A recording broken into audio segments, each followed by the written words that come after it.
안녕하세요. 저는 세정회계법인에 근무하고 있는 김리석 회계사라고 합니다. 이번에 처음 이제 여러분들께 인사를 드리게 됐는데, 제가 앞으로 여러분들께 설명드릴 주제는 부동산 세금과 관련된 내용인데요.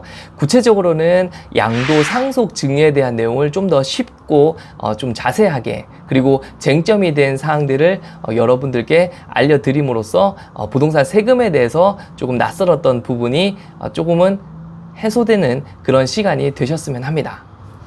자, 그래서 제가 이번 첫 시간에 준비한 내용은 상속받은 부동산을 감정평가받아 해당 금액으로 취득세를 신고 납부한 경우에 기준시가를 다시 적용한 금액으로 취득세 경정 청구를 할 수 있을까라는 내용입니다. 자, 흥미진진하죠? 자, 예를 들어서 아버지가 돌아가시면서 아버지 소유의 토지를 아들에게 이번에 상속을 하기로 했는데, 이 토지에 대한 기준시가는 12억 원인데 아들은 이제 이 토지에 대해서 감정평가를 받았습니다.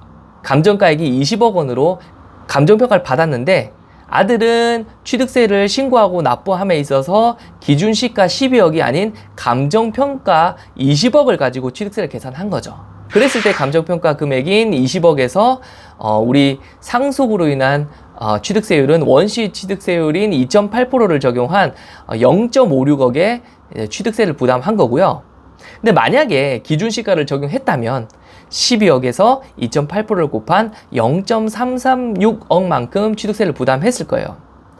자, 이런 경우에 아들이 감정평가로 신고 납부한 취득세를 다시 기준시가로 재계산해서 과다 납부한 취득세를 다시 돌려받을 수 있을까라는 내용인데요. 자, 정답은 기준시가를 적용받아 취득세 환급이 가능하다라는 게 결론입니다.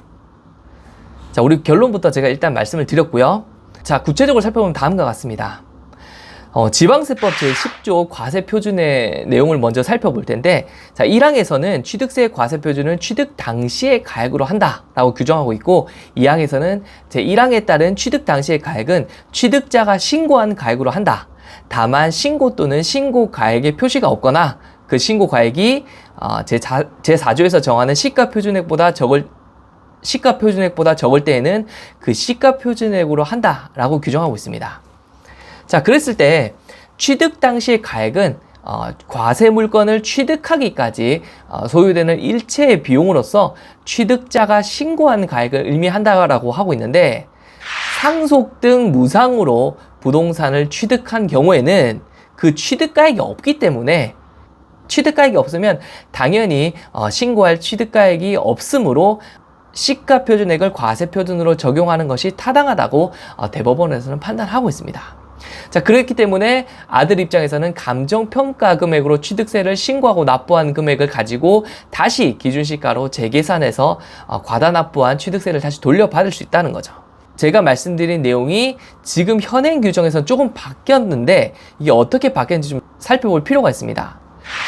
자, 지방세법 제10조의 이 무상취득의 경우 과세표준인데, 제1항 보시면 부동산 등을 무상취득하는 경우에는 제10조에 따른 취득 당시의 가액은 취득 시기 현재 불특정 다수인 사이에 자유롭게 거래가 이루어진 경우 통상적으로 성립된다고 인정되는 가액으로 한다라고 되어 있고, 2항에서는 제1항에도 불구하고 다음 각 호의 경우에는 해당 호에서 정하는 가액을 취득 당시 가액으로 한다라고 해서 상속에 따른 무상취득은 시가표준액을 취득 당시의 가액으로 한다고 지금 명문으로 이렇게 들어와 있는 상태인데요. 이 내용은 이제 23년도 1월 1일 이후부터 시행한다고 되어 있어서 23년도 1월 1일 이후 상속으로 무상 취득하는 경우에는 무조건 시가 표준액을 가지고 취득세를 계산하도록 하고 있는데, 만약에 그 이전에 상속을 받은 경우라고 하면 시가 표준액으로 다시 재계산해서 과다 납부한 취득세를 환급받을 수 있으니까, 혹시라도 감정평가를 적용받아서